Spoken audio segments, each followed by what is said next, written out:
Hey, my name is George Benson, and you're watching the Coachella Valley Music Show. Coachella, Coachella, Coachella, Coachella. In the valley. My home away from home. In the valley.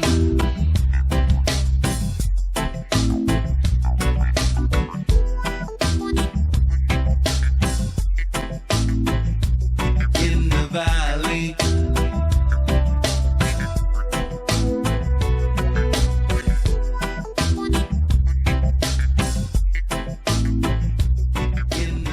Hello, welcome to the Coachella Valley Music Show. I'll be your host. My name's Calista Carradine, and we'll be coming to you from Fantasy Springs Resort Casino. Today I have the pleasure of having Bruce Fessier. No, it is my pleasure of being here on your first show. Why, thank you. I am thrilled. Now, normally people don't interview you. You cover the biggest acts in town. You've been doing this for a very long time. Very long time. And I suppose you've probably covered quite a few here at Fantasy Springs. Yeah. Don't ask me what my favorite act here at Fantasy Springs is. I can tell you the time that I almost got into a fight at Fantasy Springs, because there was a fight that broke out right in front of me. It was at a Leonard Skinner concert during the song "Give Me 3 Steps," and I'm really saying, no, please give me 3 steps. I don't want to be part of this fight, you know. But it was. I've seen a lot of great shows here too. I bet you have. Yeah. So you've been since, what was the first show that you ever covered? Wow, the first show that I ever covered.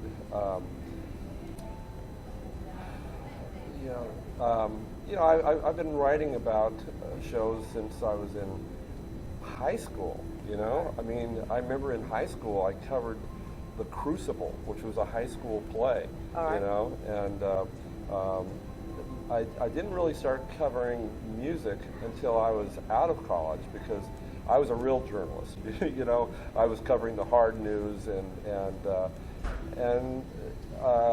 I had always been trained in music and in the arts. You know, my parents were both music majors in college, and they put me through ballet and tap, and I got exposed to all the different types of art. Started playing piano when I was 5, and but I was just attracted to writing. And then I got involved in journalism during the Watergate era. And if you were not covering hard journalism, politics at that time, you're kind of a second-class journalist. And so that's really what I wanted to do.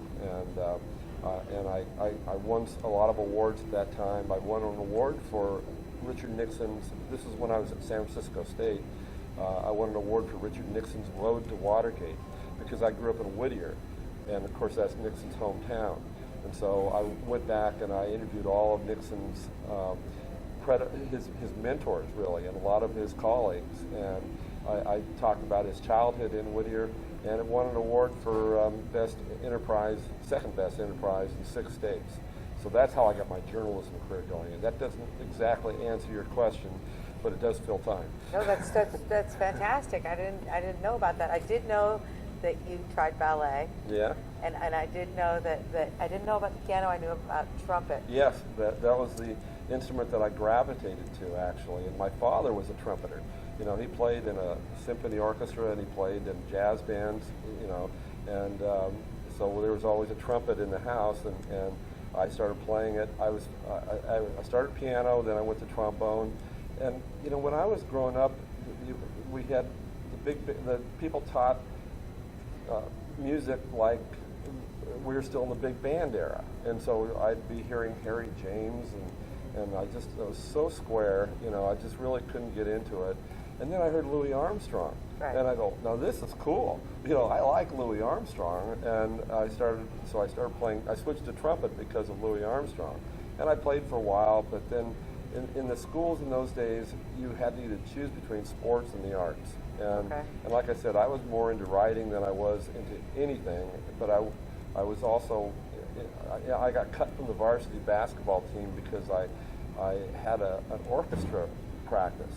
And that was kind of like devastating, and so I had to make a choice between orchestra and basketball, and I chose basketball, and I wound up quitting playing trumpet in high school.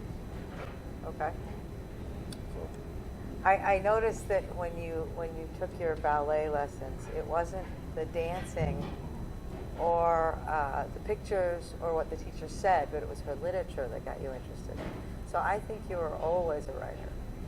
yeah, it could be. I mean, I was a dreamer before I was a writer, and even when I was loving sports, Jim Murray of the Los Angeles Times was my idol. I'd always wait for his column to come out, and I started trying to write like him. And when I got to college, we had a panel of judges who were looking over some of our submitted pieces of writing, and one guy from the Los Angeles Times said, "Which one of you is Bruce Fessier?" And it said, "You write like Jim Murray." Right. And Who was your idol? That's yeah, perfect. right, and that was a big thrill. Of course, you can't copy, just like in music. Right. You start imitating somebody, but you have to find your own voice. Yeah. And I've learned a lot of things about different types of arts because of their similarities. You can find a lot of insights into a performer by watching theater, because there's so much interlap between the different arts, music, theater, and film, and those are the three things that I concentrate on now. So, and of course, in this valley, I've become a specialist in covering festivals, movie and music festivals, because there's probably more festivals per capita in the Coachella Valley than any place else in the United States. I read some of those. I found them extremely informative. And you don't seem to be much of a critic. Well, it's funny. You celebrate the music. It's gotten to the point where that's an interesting point, because my wife is an actress, and Right. when she first heard about me, she was scared to death of me because I was so critical. I used to write theater reviews, and she always tells people that Bruce wrote about this actor and called him a stick figure on stage. Oh. I was brutal in the early days, but it's gotten to the point where there's so much going on, and the valley is expanding while the newspaper is compressing. The newspaper industry is not doing very well, and so we don't have the staff that we used to have when there were fewer things going on in the Coachella Valley. So you're covering all the film and all the music. Yeah, basically. and it's come to the point where I have to prioritize, and I try to prioritize on the things that are good. I did notice that you cover some of the top acts, people that everyone recognizes their names. Well, yeah. What I decided to do is I had to prioritize things I was going to cover, and there are certain people certain theater companies, for example, that it's counterproductive to invite me to their shows because they're not of a professional standard, and there are other theater companies here who use professionals, who import professionals from Los Angeles and New York. So to write about them and then to go and write about an all local production, it's just not fair. Now, you've actually been good to us. You've been good to the Coachella Valley Music Show and all our events. You post them in your paper, and you've been good to Fantasy Springs. And some of the events that have a lot of the local musicians in, but not usually an event that has one or two local musicians, although I know you've seen them all. Yeah, I mean, I when I go to the Hood and they have 4 acts that are playing, I'm not going to be writing about the first 2 acts unless it's something that just blows me away. Then I'm going to have to blow you away when I invite you on my show. Well, if you're the headliner, the person that I'm coming to see, I'll write about that. But I'm just saying that my space is too small and too precious to be writing about anybody that doesn't have a lot of name recognition and doesn't blow me away. Because if I'm being critical of some band that nobody's heard of, what's the point? So it's easy for you to be kind because you only see good acts. It is, but at the same time, I try to be fair, and I try to make people realize that I'm not just a PR person. Right. Like in my column today on the Rancho Mirage Writers Festival, I emphasized what was great about the Writers Festival, but I said not every speaker was able to engage the audience.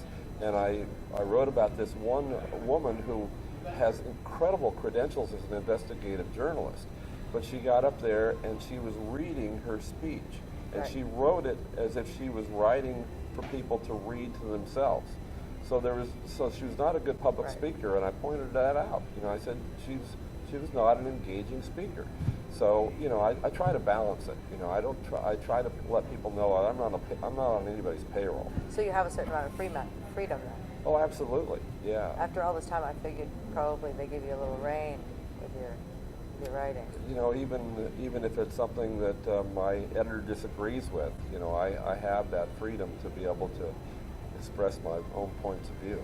Are you happy that you're in music and not writing about politics and the big changes in the world and things like that? Sometimes what I really enjoy most about my job is the opportunity to cross genres. I don't write just about music, and I don't write just about film. Probably the most popular story that I've ever written was on the history of the mafia in the Coachella Valley. It was a 5-part series, and I still get a huge number of page views on that every month, even though it's been a year and 2 months since that story started to run. So that's what I enjoy. I mean, I've had opportunities to go to other newspapers and be a film critic or be a music writer, and it's just like I don't know if I could handle just being a film critic or a music writer all the time. I like the variety. The Tachevah Festival, the second year we attracted 9,000 people in downtown Palm Springs, and it was a great event. And we're continuing it this year as a music showcase, and we're bringing we're inviting bands to submit their music videos to our website, desertsun.com, and then we're having our viewers judge those websites and vote on them, and then we take the top 10 vote getters and we showcase them in three different venues, and we're having the top one group of 5 perform at Pappy and Harriet's, another group of 5 perform at the Hood, and then the winners of those 2 contests come back and perform at the finals at the Date Shed in mid-May. So, and that's a lot of fun, I really enjoy giving young musicians an opportunity to get media exposure, because again, as we were saying, there are so many events out there right now. I used to write a lot more about young musicians, but now I'm at the point where if they don't have name recognition, it's harder to attract my attention, because we're struggling for readership. We have so much more competition for readers right now that I have to be concerned about. Is this something that my readers are going to want to read about? And if they don't have name recognition, it's a problem. Do you get more attention when you're handling the film festivals and dealing with the actors and the movies and documentaries? If it's a movie star, yeah. But when I'm writing about directors of foreign language films, there's not a lot of name recognition, so there's not a lot of page views for that. But at the same time, my newspaper recognizes that this is something significant, and the world is going to change, and eventually we're going to have to recognize that these other countries are producing great films, and the fact that they're showcasing them here in Palm Springs makes us internationally important. And even though we may not be getting the page views, we have to cover what's internationally important. So the Palm Springs International Film Festival is very important to us. I missed it this year. I'm very sad. Yeah, well, it's a great event, and you can look forward to the Short Film Festival in June, because that's even more exciting, actually. So is that short films? Short films, Okay. right? And it's the leading short film festival in North America. Really? It really is, and we're now seeing alumni from Short Fest going on to produce some great films. In fact, Brie Larson, who is the front runner for the Oscar for best actress this year. She started her filmmaking career with a short film at the Palm Springs International Short Fest, and we're seeing more and more filmmakers who are making headlines for their feature films who came out of Short Fest now. So that's really exciting because people make short films and there's no rules there. They don't have studios who are telling them, you know, we need a car crash or we need a nude scene or, you know.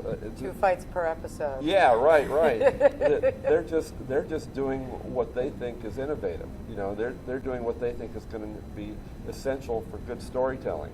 So you see pure creativity at Short Fest, and they take that and they get discovered because people like that creativity. The studios like that creativity. We can use this. Of course, we still have to have those car crashes, and we still have to have those love scenes, you know. But that's how they get discovered, really. That's excellent. Yeah. Okay, now I'm a performer, so I just thought I'd ask you, since you have been watching the best performers for 3 decades, what really wins your heart when you go out and see musicians? Passion, and I got to say craftsmanship too. You know, it's not a genre. You know, I just the other day, I couldn't believe it. This guy came up to me in a gas station, and he said, I'm trying to raise money for a CD release party, and could you spare $4 for my CD? And I go, at a gas station? and I said, well, listen, I can't. I'm not going to pay you $4 for a CD that I haven't heard, but I'll listen to it, and if I like it, I'll write about it. And I put it on my CD player, and this guy's writing hip hop about Palm Springs, you know, and it's good, and it's got great production, you know. I mean, It's just not good at marketing. Well, I mean, I'm going to write about that though, because Right. the fact that I discovered it at a gas station, Yeah. you know, that gives me a hook. I've been given CDs at gas stations. Yeah, well, that's a I wonder hook. if it's the same guy. Yeah, right. So I mean, I wouldn't write about it if it wasn't good, Right. you know, because no one's heard of this guy. But because it's good, because I heard it at a gas station, you know, it gives me a way to reach my readers. So, your question was, say your question. What again. really wins you over? So Yeah. you said it's passion and capability, or Craftsmanship. You know, craftsmanship's important. so it's not the big glitz and the Well, show no. or the No, type no, of music. no. I mean, you don't care about that at all. If it's, I do like something that kind of reflects the culture of the Coachella Valley. There's a dualism to the Coachella Valley that is represented physically and viscerally by the mountains and the desert. You know, so you have that yin and you have that yang, and the best music that comes out of the Coachella Valley reflects that yin and yang. It doesn't have to, you know, it doesn't. Well, it has power and it has softness.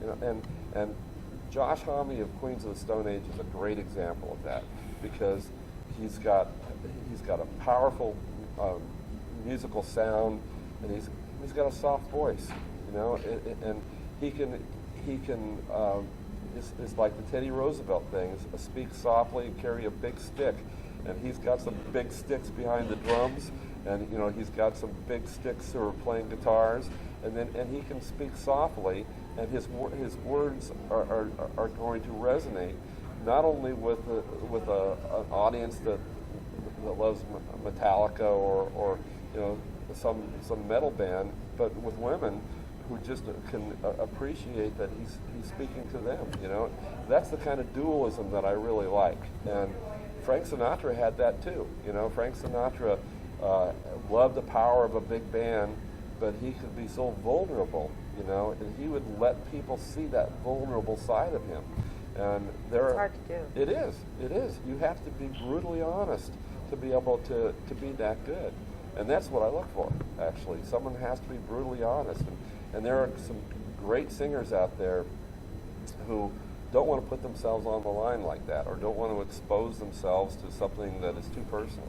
and if you, that's not the person that I'm gonna be attracted to. Now, attracted to, I know that you met your wife during a Man of La Mancha Yes. show, Yeah. and she stopped you from being a critic and made you have a lighter look on life.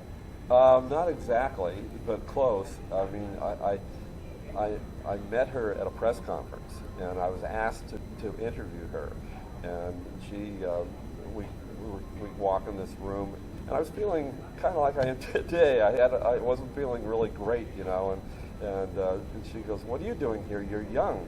This is a long time ago, and you know, so I laughed and I thought, "Oh, this is kind of an iconoclast. I kind of like that. That's another thing I'm attracted to, you know." But I couldn't do anything until I knew. Personally, I couldn't, even though I was attracted to her, I couldn't write about her unless. Well, anyway, to make a long story short, she was a fantastic actress, and I wrote a rave review about her, and because she was fantastic. And then I asked her out, and I basically ruined her career because she couldn't. I was the critic, and she couldn't be in shows because I couldn't write about my wife. So she basically sacrificed her career, and she's teaching children's theater at this point, but. She was in a show for the first time in 30 years this last summer. It was a production for teenagers, and she was supposed to be the costumier in the show, and the director had her read some lines as part of the auditions. And go, "You can act. She said, I want you in my show." Well, she played Sophia Loren's.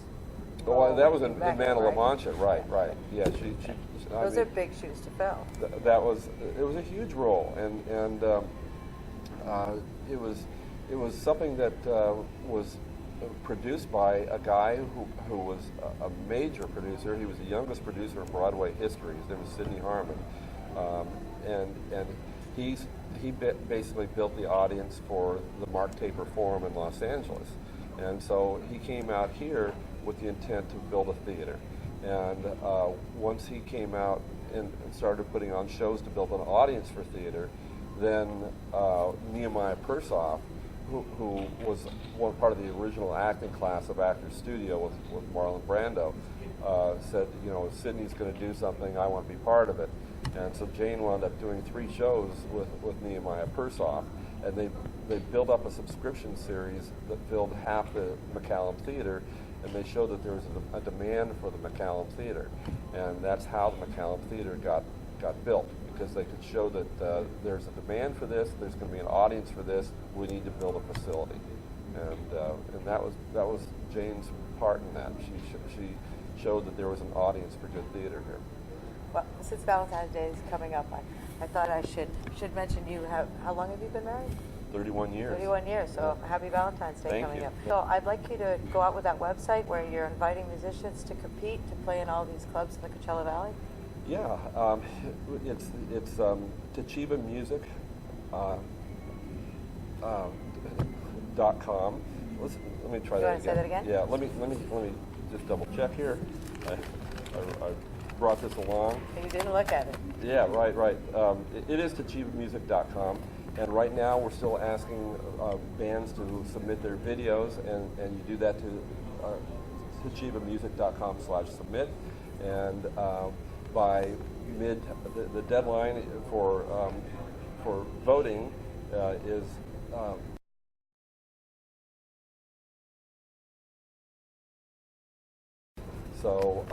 And this is all genres. All genres. That's the great thing about not having the block party, is that before we had bands that were trying to get into Coachella. Now we're just trying to promote bands' careers wherever, and we're doing our first show at Pappy and Harriet's on March 31st. It's a wonderful high density.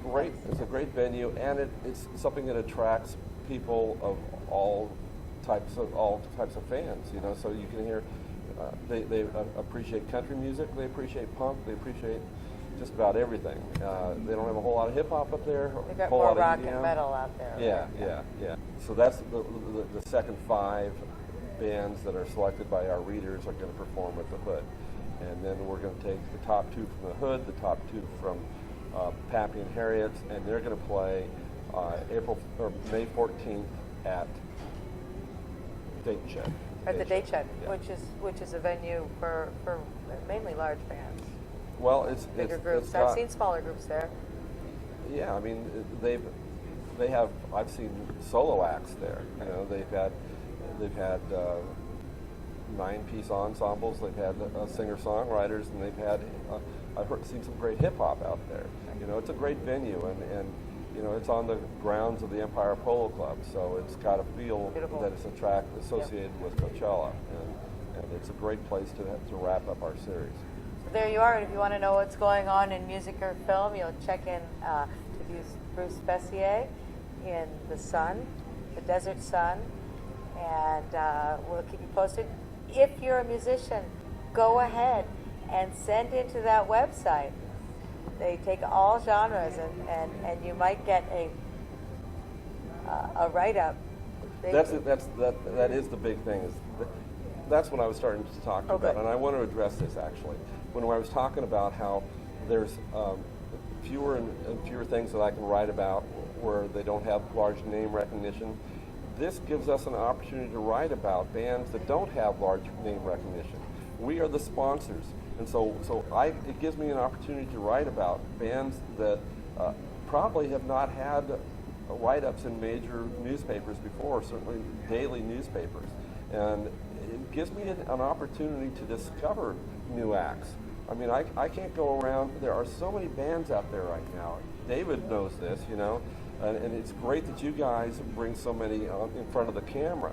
But I just don't have the time to be going out to all the nightclubs and discovering all the bands. So now we're asking the bands to come to us, and we're going to be watching you guys. And then I can go to those bands, and I have a reason to write about them. And I've discovered some great bands in the past, the Yip Yops, who have changed their name, and working with Ronnie King now.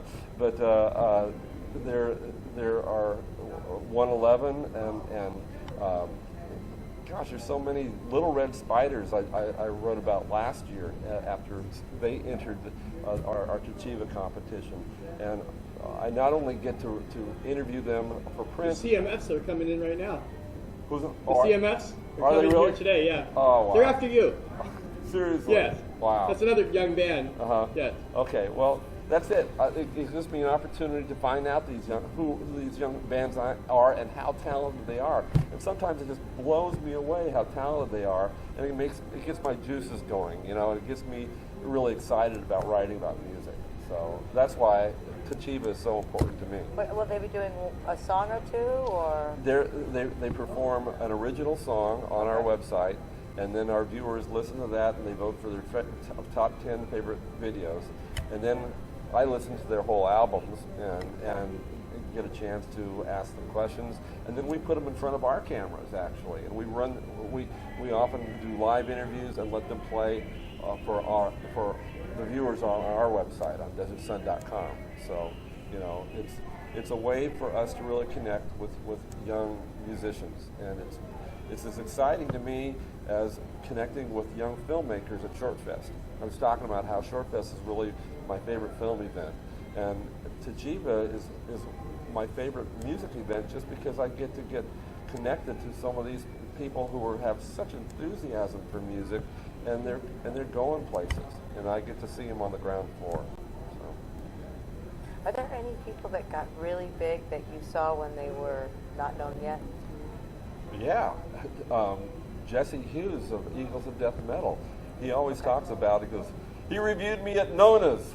There was a drive-through Italian restaurant in Cathedral City that had a space for about, 50 people, and when they cleared all the tables out, and they had punk rock bands playing, and Jesse was in this band called the Scary Time Ramblers when he was about 20 years old, and I just loved his music. I gave him a great write-up, and then he emerged 5 years later, and really emerged later than that. It was he started Eagles of Death Metal about 5 years after I had discovered him in the Scary Time Ramblers, and then 10 years later he was with Eagles of Death Metal at Coachella. So and now of course the world knows who he is because of what happened in Paris. Yes, and he was lucky to make it back. Yeah. So, yeah, there's not a whole lot of people who've gotten out of the Coachella Valley, but in terms of music, most of them come to the Coachella Valley. Right. But that's what we're always looking for, is to find the people who have not only the talent but the drive to be able to make it in the industry and get out of the desert. I'm so glad you came down Well, and it's spent the time with us. it's And been a lot of thank you fun. for posting our shows in your paper. Yeah. And have a great day. Okay. Coachella, Coachella, Coachella, Coachella.